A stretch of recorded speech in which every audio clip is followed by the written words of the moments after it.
और कदम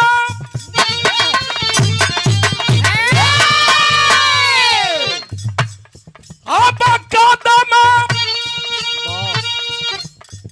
क्या है डलिया धैका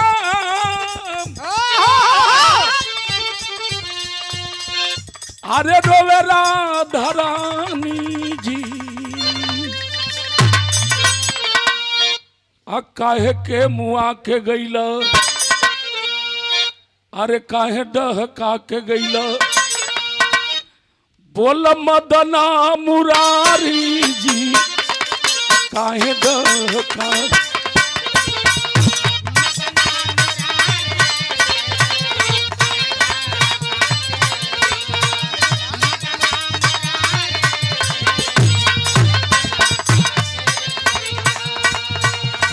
अरे कदम के डलिया डलिया धई के अरे कदम क्या डलिया हो धई के अरे रोवेरा धरानी जी आ काहे डहका के गईला बोल मदना मुरारी जी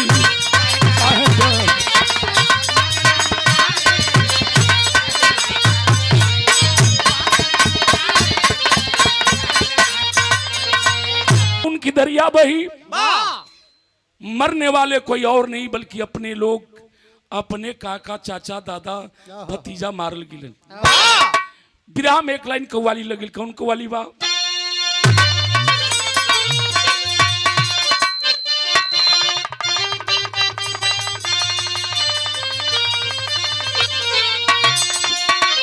कव्वाली बाकी अरे बस ये कई और दुनिया है बस ये कई और दुनिया है इसी संसार के नीचे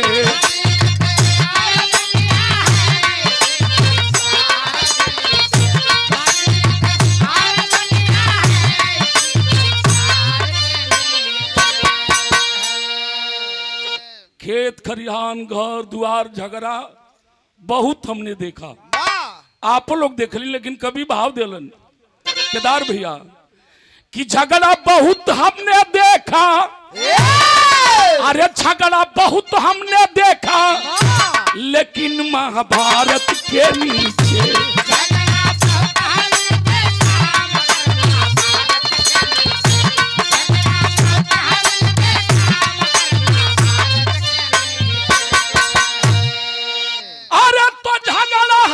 बहुत देखा लेकिन महाभारत के नीचे लेकिन महाभारत के नीचे लेकिन महाभारत के नीचे तो मामा बहुत मैंने देखा कि वो ऐसा हुई हमारा पुण्यत आ जाएगी हम बात बताओ तनी अकोरे हो जाएगी अरे तो मामा बहुत मैंने देखा असकुनिया सार के नीचे बहुत हमने देखा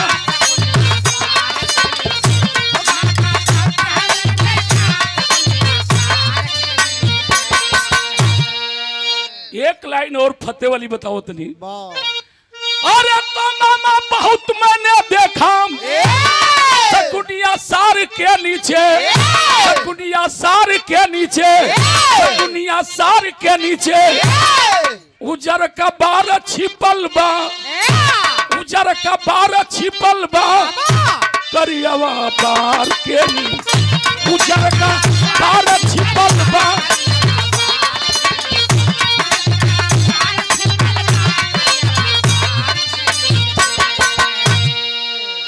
यहीं से विराह की शुरुआत हो गई पांचों भाई बैठ के विचार करत हुन पहल करत हुन कि मरने वाले कोई और नहीं अपने लोग थे अपने लोग मारल गिलन पछताप करत हुन धर्मराज कि जब दयादे ना तो दयादी क्यों ने काम के आखिर दयादी बा तबे न मिसिरपुरा से लेके यहाँ ले सब जुड़ल है। आज जब कोई है ना जब दया देना तो दयादी क्यों ने काम किया। विचार करत हुआ वही समय भगवान कन्हैया सारी बात सुन रहे हैं। कलम मरने वाले सभी लोग मारे गए और कोई बहादुर कोई योद्धा बचा नहीं। विराम में हमारे शहर लगे स्वर्गीय बेचन उस्ताद बोले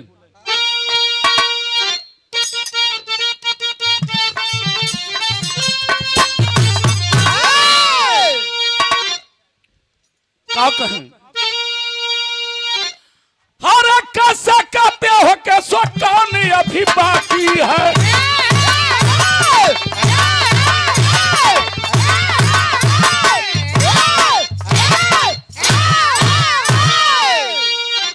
अरे कैसे कहते हो कि सो कौन अभी बाकी है। अरे दुर्योधन सो भाई समाप्त कवन बाकी। भीष्म पिता में दोन काल सब बधी गई। आचार्य कृपाचार्य ही तमित हती गई। तोड़ का पुत्री अस्थमाय भी मरायल नहीं। तोड़ का पुत्री अस्थमाय भी मरायल। कहाँ छिपा है कोई खबर भी आयल ना। तभी महल से एक दौड़ता दूत आया। तभी महल से एक दौड़ता दूत आया।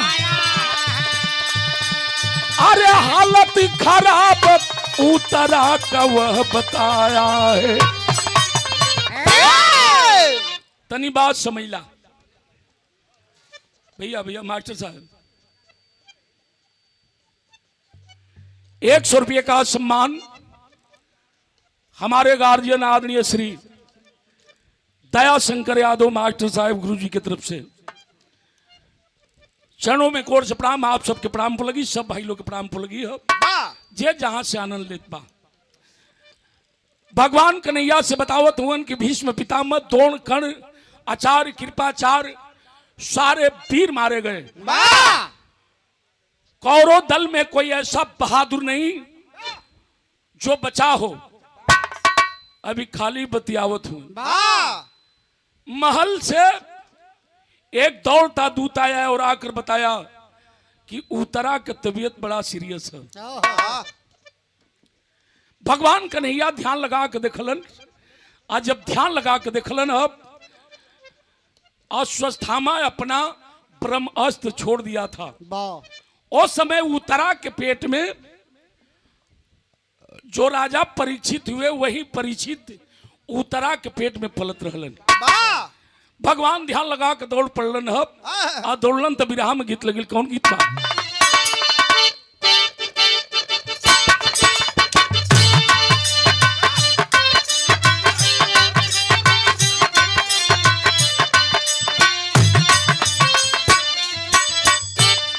तरजू है ऐसे ना चाल चला पारी बाऊ मरिया। ताबाह कैलू गोरी, ताबाह कैलू गोरी, मारी मार के ना डरिया।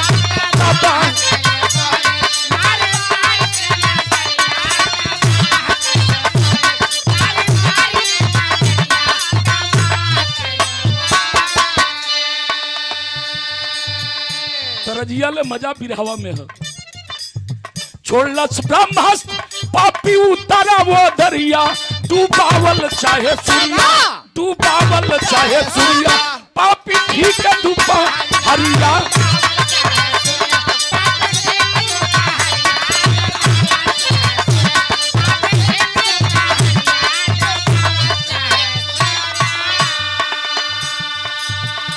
हथवा में चक्र लेके दौड़े मुरारी। जाई करके रक्षा तब कैलन मुरारी।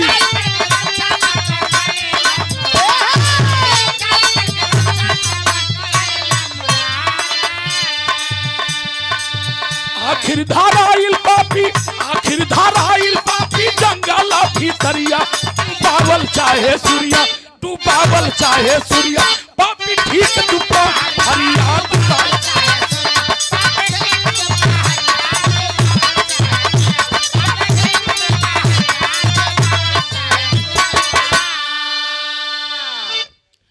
सुदर्शन चक्र भगवान लिए कन्हैया गए मुरली मुकुंद जदवंत संतनायक और छोटा रूप बनाकर भगवान कन्हैया गईलन और छोटा रूप बना करके गर्भ में प्रवेश किए। सुदर्शन चक्र से ढकलन है। ब्रह्मस्त्र आकर के वापस गया।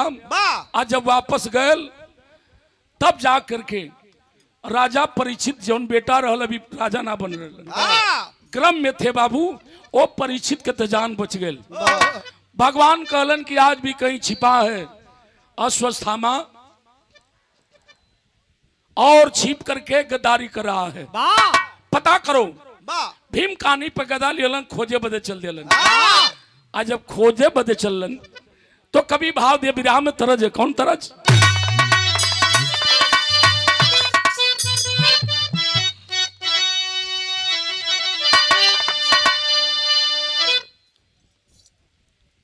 बढ़िया भैया भैया तरज वही है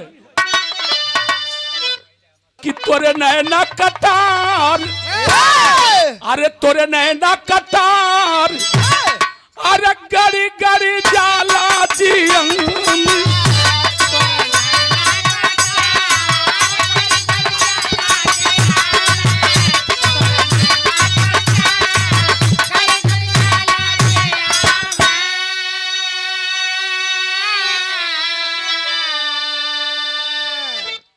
देखो बात पर बात आई जले। अच्छे उतर बोर के पानी से नहा लेलस। आवे के बटले बाद दुल्हन बन के आइल। बुढ़वा बड़ा ढीठ रहे दुआरी पर चल जाए कहे कि पतोहा तो पतो बेचारी पानी लेके दौड़े ले बाबूजी गोड़ हाथ धोई पानी पी। बुढ़वा कहे कि पतोहा चौथा ना बनोलू हो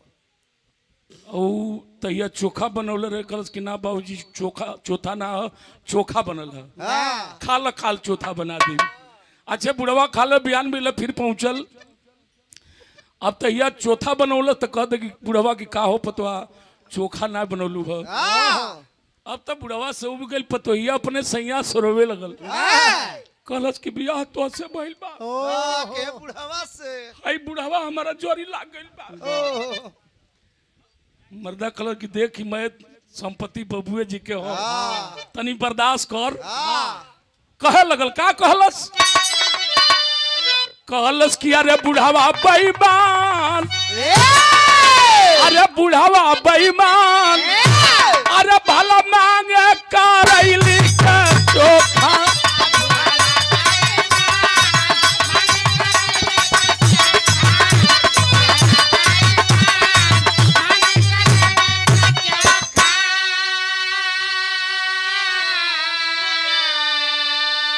तरल मजा फर्ज में है कभी भाव दिए क्या। अरे तो पकड़े धर्मराज, अरे जब पार थके जाई पैरिया, अरे पार थके जाई।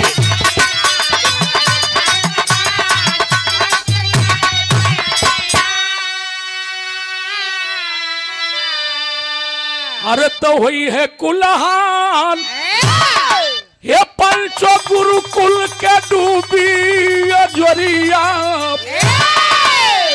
अरे ब्राह्मण के कुमार, अरे ब्राह्मण के कुमार ब्राह्मणी हो, अरे ब्राह्मण के कुमार आज होई तजैया अंधेरी आप। धर्मराज स्वयं भगवान कन्हैया के पैर पकड़े और कहते हैं मालिक प्रभु कोई उपाय करिए, दुश्मन आंख के सामने है। भीम कहला कि कुछ करे के नहीं के 5 गदा मारब ठीक हो जाई, बड़ा परेशान कैले है। कन्हैया कहला अगर एको गदा मार देला मर गई तो घर में बात अब पंडित जी के उथू बनावे के पड़ी, चौर पूजे के पड़ी। अब पूरा पंडित जी के पूजे के पड़ी, मुहला के काम नहीं, मरला के काम नहीं है। आज कहते हैं कि आखिर सब लोग मारल गई, ये शंका दिल के ना गई, मरने वाले अपने लोग थे, ये पाप से मुक्ति हमें कैसे मिली? तब बिरहा के शैली में बतावे के पड़ल। हो जदुराई अरे कैसे कटी पपवा, अरे तबन के कुल कलंकी का कर बेले राजावा, बन के कुल कलंकी का कर बेले राजावा, जदुराई कैसे कटी पपवा। कल आपको एक धर्म यज्ञ करानी होगी और उस धर्म यज्ञ में सबको बुलवाना होगा और सभी लोग आकर के जब भोजन करेंगे, घंटा बज जाई, यज्ञ सफल हो जाई, मैं पाप तो हर कट जाई। लेकिन व्यास मुनि जी बताइहन, धर्मराज जी व्यास मुनि के पास पहुंचलन है, कहलन ह का विदेशिया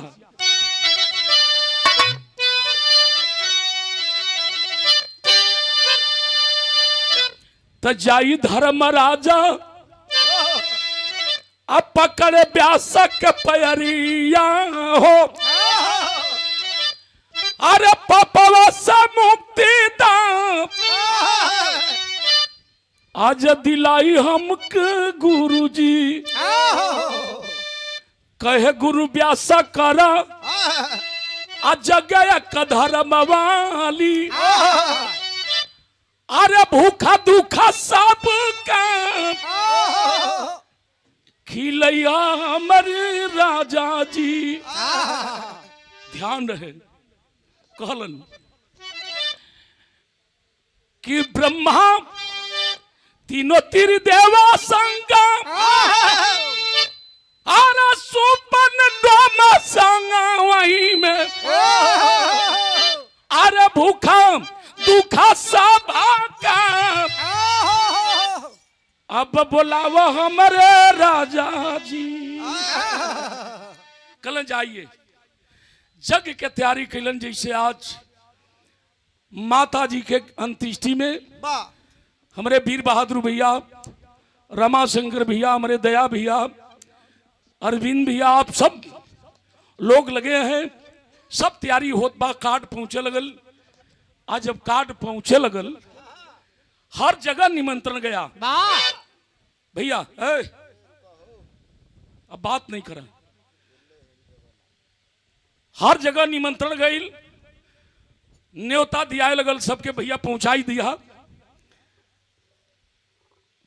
भीम के बुला के धर्मराज कलंक की जा सुपन भगत के लेके आवा।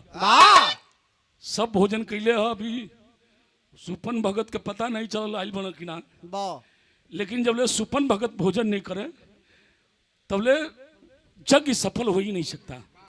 भीम कानी पर गदा लेलन चलन है, और जब चलन तो बिरहा में एक लाइन तर लगी हमारे केदार भैया वाली, और तनी बड़ा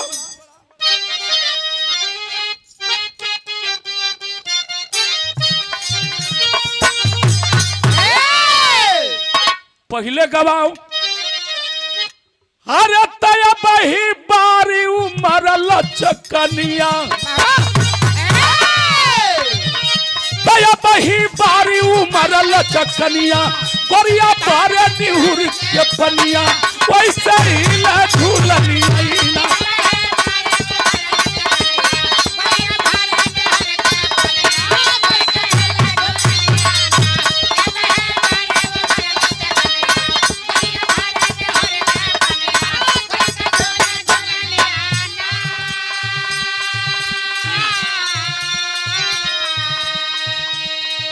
तनी बिरहा से दिमाग नहीं हटाई बाबू।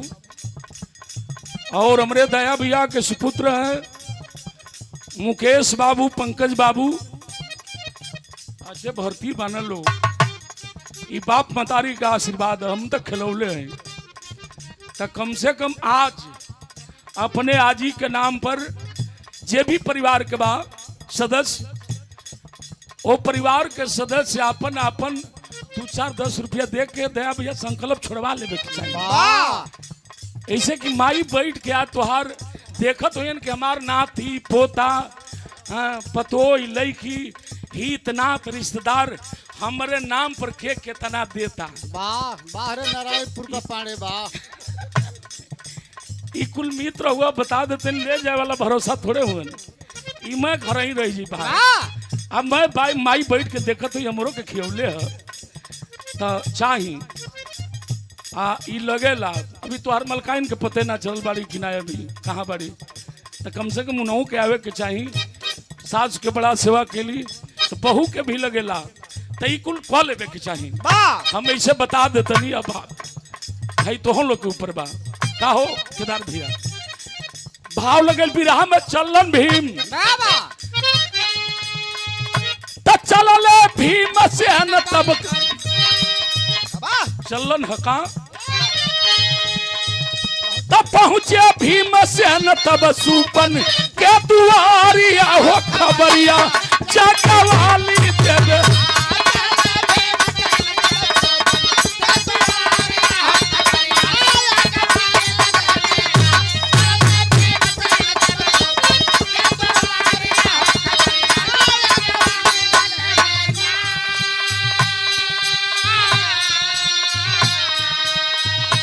खोजत खोजत पूछत पहुंचलन भीमसेन सुपन भगत के दरवाजे पर सुपन बैठ के अपन डाली दौरी भी न तड़ा जाके संजोग से भीम सुपने भगत से पूछलन ए दादा तो वो अपन पिनला में लगल हुवन। भीम जोर से कहलन ए दादा तो वो सुपन भगत ना ताकत हुवन। भीम सोचलन के दादा ई बुढ़ावा कान के बहिर हका तनी औरी पजरे सट गिलन कहलन कि ए दादा सुपन आपन बिनल छोड़ के तकलन भीम की ओर कहला कि हाँ बचवा बोला। भीम कहला खाली इतने बता दा कि सुपन भगत कहाँ मिली है। सुपन भगत के खोजत हुआ कहला हाँ बाबा तनी बता देता। सुपन भगत बड़ी प्यार से कहला कि बेटा जेके खोजत हुआ वो हम ही हई। भीम 5 फाल पीछे हट गिलन कहला के रे बा हाई देश के बात उन माछी भिन भिना तड़ी सो आइए सुपन भगत हुवन नाक मुदलम। भीम कहला कि जाए मर्दवा तू ही अव तलमे से काट फेंकत कहला कि लो हाई काट हो। अब भैया हमार धर्म जग कराओ तो चल के भोजन करे के हो। सुपन भगत कहला सुना बेटा अगर निमंत्रण दे ले आए हो तो हमें प्रेम से निमंत्रण दो मेरे पास आओ। कहला कि कुछ ना देश के तू गंदा आदमी बाड़ा महकत देश के फुहर आदमी बाड़ा। कहला कि हम फुहर बानी तब तोरी जग में गईला से कोनो फायदा नहीं खे। कहला कि नहीं भैया के आदेश बा तो के चले के बा। कहला चलो लेकिन हाउ सूप रखले ही वो के लिया कर रख दो। केहू सूप कहेला केहू मनिया कहेला कहला लिया कर रख दो। भीम कहला कि वाह ये कहल जला छोट जाति के आखिर अपने औकात पर आ गया। ई पहचानला ना कि हम के हई और हई दियल। भीम कहला कि सुना दादा हमार नाम भीम हम उहे महाभारत वाला भीम ही 60,000 हाथी के बल है। सुपन भगत कहला कि तुहार 60 नहीं 100,000 हाथी के बल हो लेकिन जबले सुपवा ना लिया कर रखब तबले हम ना जाई। काला भीम की सुना ना जीवन लपक के पेड़िया पकड़ब यही जा से नचा के फेंकब जाय के वही जग के मेडरिया में गिरब ना खैला अगर पुड़िया मुहा पर रख के दत लगा दवा न मारब की लगभग लीले। सुपन भगत कहला कि आखिर मानी ना। सुपन भगत गुस्सा में हो गए। वो बात कहलन केदार भैया का अरे तो सुपन बोला करके बतिया सीधे बात करब सीधे बात हम क्या समझा जानी अरे हम क्या समझा जानी कैसी बलवान है हम कैसी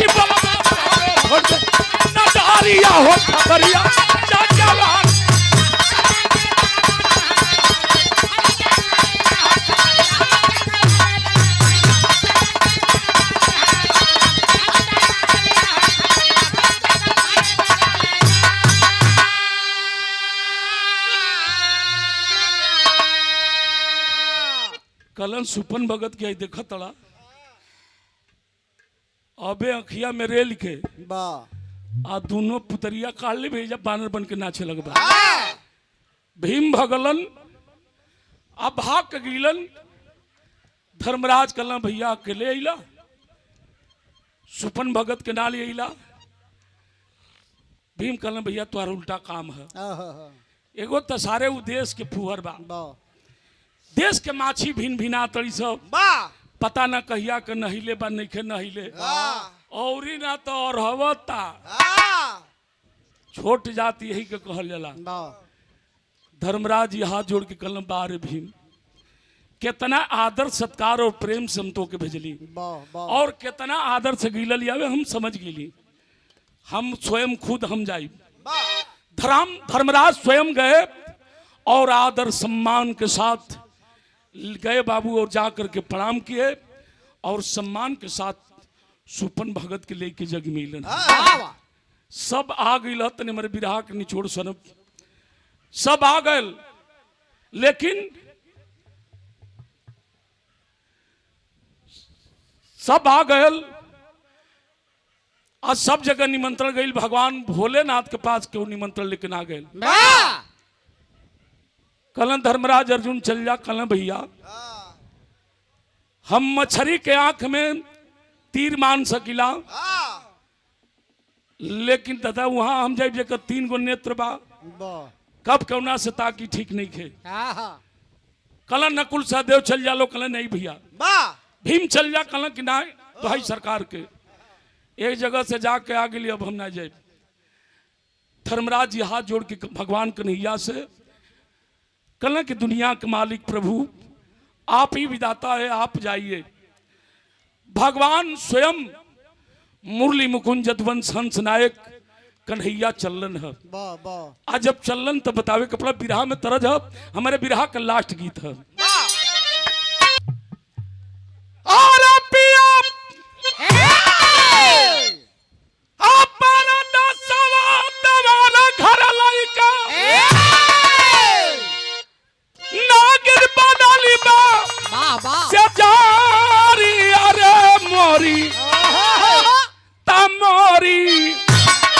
अरे उड़ी उड़ी चाल आचरिया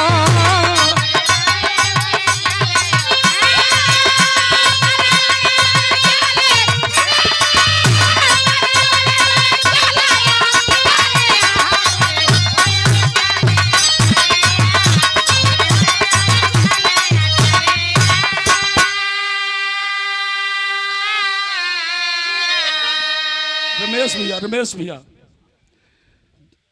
कोतवाल साहब बस अब हमनी के लड़ाई पर जब चढ़ जाइया तो लड़ाई पर जैसे रुए चढ़ जाइला तो उस समय कुछ न लोग सीधा टारगेट पर वो मुजरिम लोग की वैसे हमनी के बिरहा जब टारगेट पर चढ़ जाई तो कुछ न लोग की बस सीधा हुआ।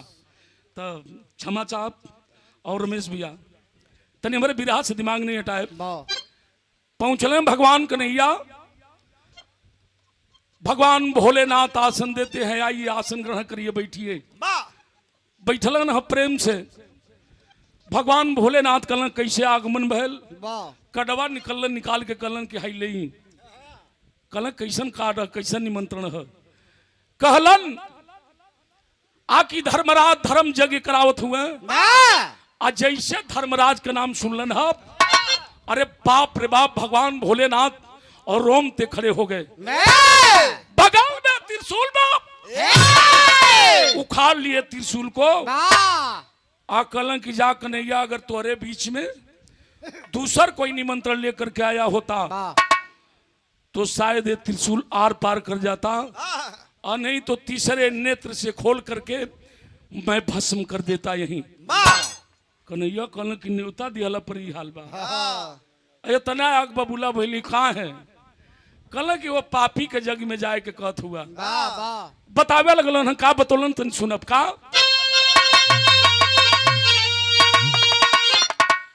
अरे बोलो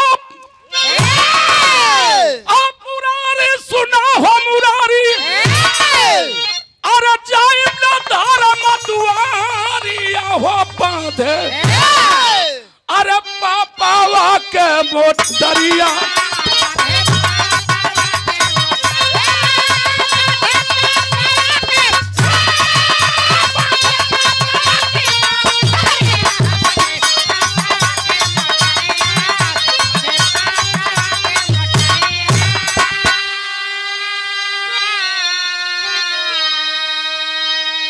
कहलन कि पाप बहुत कुरुक्षेत्र में कैल आ दोड़ा पितामह जी कैसे मरैल।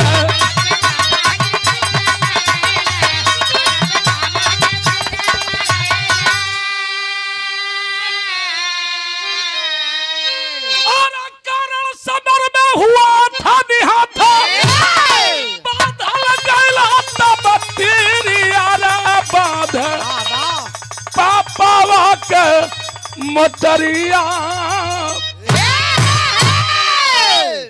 कहलन कि सारे लोग मारे गए, अपने गुरु को भी नहीं छोड़े, भीष्म पितामह द्रोण कर्ण सब मारल गए।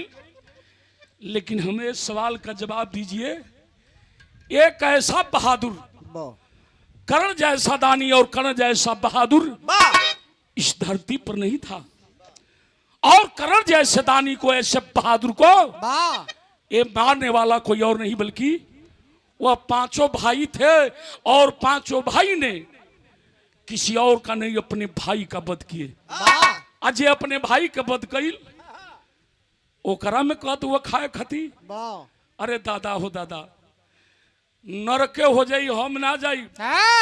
अब तब भगवान कन्हैया का माथा चकराए लगल, अन्न से छूट गया जो टेलीविजन वाले नहीं दिखाए। अब भगवान कन्हैया का माथा चकरा गए कि ये दादा इतने न्योता पर जीवे ना करिहन, अन्योता पर ना जीहन तो जग सफल हो ही नहीं। निमंत्रण लेके हम आइल बनी। भगवान भोलेनाथ से सवाल किए, कन्हैया ठीक बा मत जा, वो पापी है, मत जाइए, लेकिन हमारे एक सवाल का जवाब दीजिए, जिस समय महाप्रलय था उस समय आप कहाँ थे? भगवान भोलेनाथ बतावे लगलन। का बतौलन? पूरा बिरहा के निचोड़ अल्लाह में है।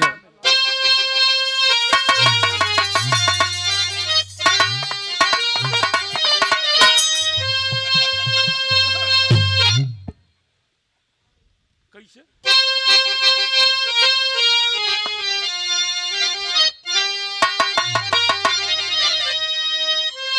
अरे तो बोला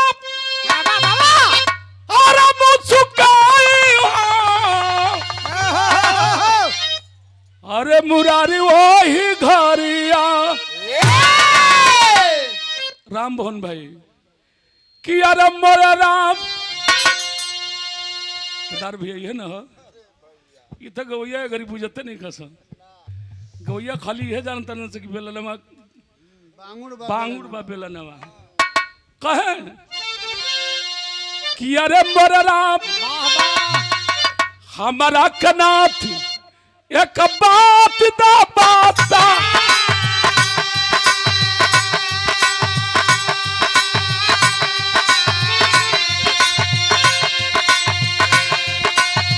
हमारा कनाथ एक बात दा बाता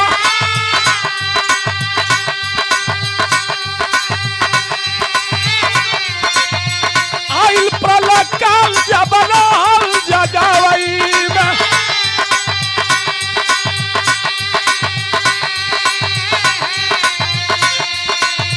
कहवा तू रहल प्रभु दे मन बता।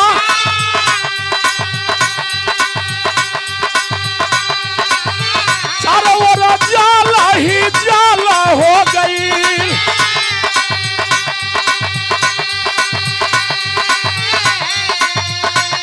कहे पनिये में रहली हम डूबती,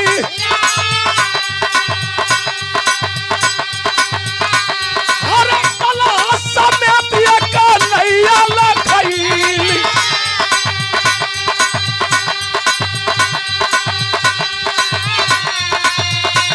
कहे हमरो हालतिया खराब रहे बा,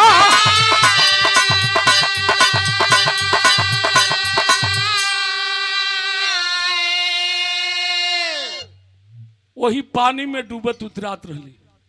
मुन्ना भैया कहल जला कि बनला के सार बहनोई हो जगतिया में कोई नहीं अपना।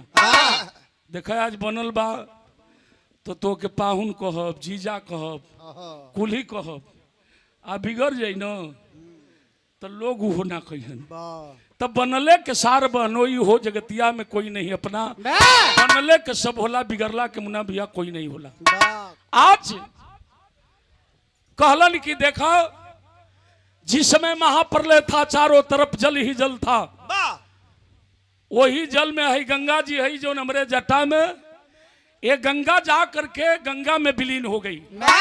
गोजर बिच्छू सब संग छोड़ के परा गई, वही पानी में डूबत उतरात रहली। भल मनावो मलाह बेचारा के पतर की डेंगी नाई लेके आइल। कल 5 वही पानी में हम डूबत उतरात रहली, बेचारा मलाह पतर की डांगी ने लेके आइल।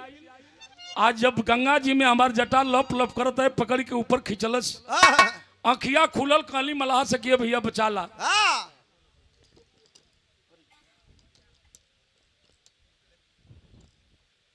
कहले बचाला, खींच के नाई में बैठौली। भैया भैया हरिंदर भाई, रमेश, खींच के नाई में बैठौलन। अब आज जब नाई में बैठौलन तो पानी से तो जान बच गई। भगवान कहलन कि कुछ देखल भोलेनाथ? कहलन कि हाँ। का कहलन? कहल कि अरे नैया के भीतर एक देखली हो कुती,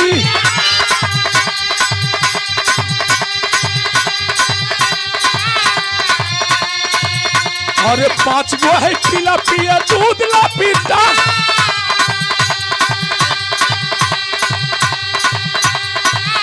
अरे हमारो हालत या खराब रहा भाई।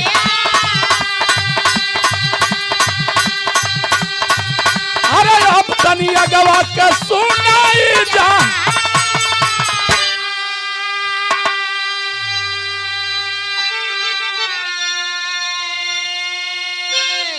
कहल कि मलाह खींच के नाई में बैठौलस, वही नैया में देखली एगो कुती रहल, और कुतिया के 5 गो पीला रहल सन। आ 5 पीला अपनी मतारी के स्तन पान करत रहल सन।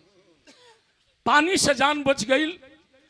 कहल जला कि भूख के जझाइल कांच भात ना देखे, नींद ऐसा चीज है कि कांट कुछ ना देखे, प्रेम ऐसा चीज है कि जाति पात कुजात नहीं देखे। अब बुझाव के खैला बिना जान नहीं बची। मलाहा कलश कह रहे मर्दवा बैठ के गचर खाली गचर गचर तकबा, अरे तू पिलवन के टार के का चबक्का मार लेता वही में। तो सोचले कि चलम मलहे बा, मलहे देखत बा। जब पिलवन के टारे गई तो एगो तनी मोट मसा पीला रहल, गोगिया के चढ़ बैठे, ओकरे मलपटे में हाथ लगा के टरली, आ वही कुतिया के वही नाई में कुतिया के छाती के दूध के स्तनपान कैली, दूध पियली, तब जाके जान में जान आई, जान बच गए। कहल कि तब का भइल? कहल कि अब एक आगे नहीं बताए। भगवान कन्हैया कहल कि अब तू ना बतेब, अब हम बताई। कहल कि जो नाव लेकर के गया बचाने के लिए वो मलाह कोई और नहीं, बल्कि वो मलाह मैं ही था। मलाह के रूप में गया था और नाव लेकर के आपका जान बचाया। और नाई में जौन कुतिया रहल वो समय वो कुती रहल, ए समय उहे कुतिया बात उन कुंती बनल बा।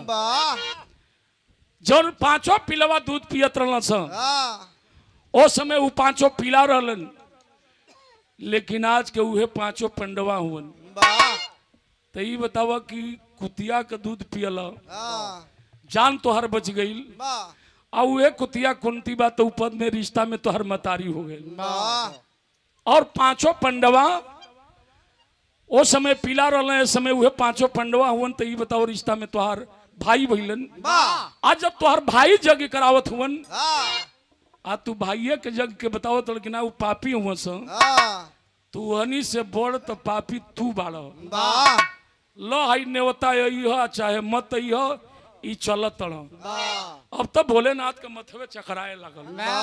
कहल कि ये दादा पूरा पपवे कट के हमरे पे पड़ जाई। भगवान भोलेनाथ आवाज दिलन, भैया तनी रुक जा कन्हैया। कल रुकिया ना, ये पूरा पाप जग तो हो जाई, लेकिन पूरा पाप कट करके आपके ऊपर पड़ेगा। यही से कहल जाला कि भाई कुछ भी हो जाए, कभी भाई से भाई को नाराज नहीं होना चाहिए। विरह का लाश प्रमाण बतावे के पड़े कैसे।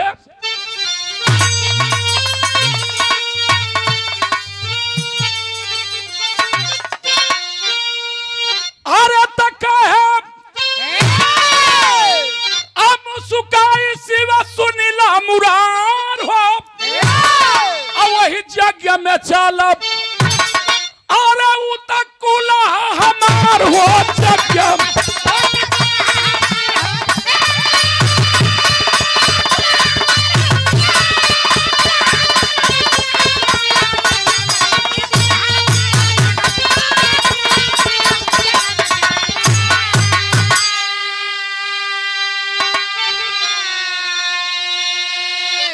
यज्ञ पूरा हुआ, धर्मराज का देव ऋषि सब आए, सब ही पाप कटा, लेकिन संतोष धर्म न पाए।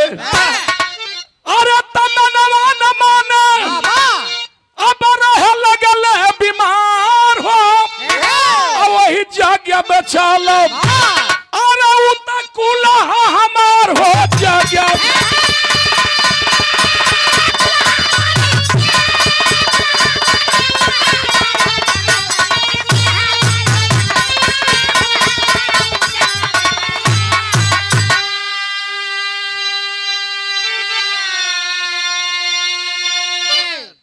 कल बस समूह चलत नहीं, कहता ना जरूरत नहीं है।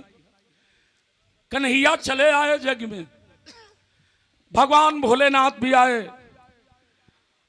तीनों त्रिदेवा जुटे, भूखा दुखा सब जुटल, यज्ञ सफल हुआ।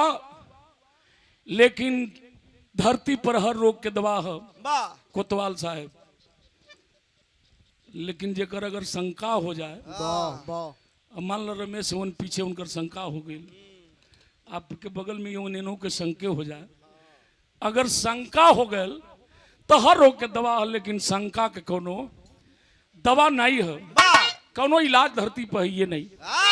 उनकर शंका हो गई कि हमारे पाप कटले नहीं खे, और शंका बीमार पड़ गए, बीमारे कहाँ हो रहे गतवा पांचों भाई द्रौपदी सब जा करके बाबूजी स्वर्ग रोहण कर लिए। कहानी का अंत हुआ किधर भैया। कुसुम पराग स्वामी गुजद्दू देवू जी गुणकारी, कथन करे कबीराम विलास बालाजी बने पुजारी। अरे जदुराई कैसे काटी पपवा, जदुराई कैसे काटी पपवा, तब भरोसा धानल जैसा रख के सिर झुकाई, जदुराई कैसे काटी।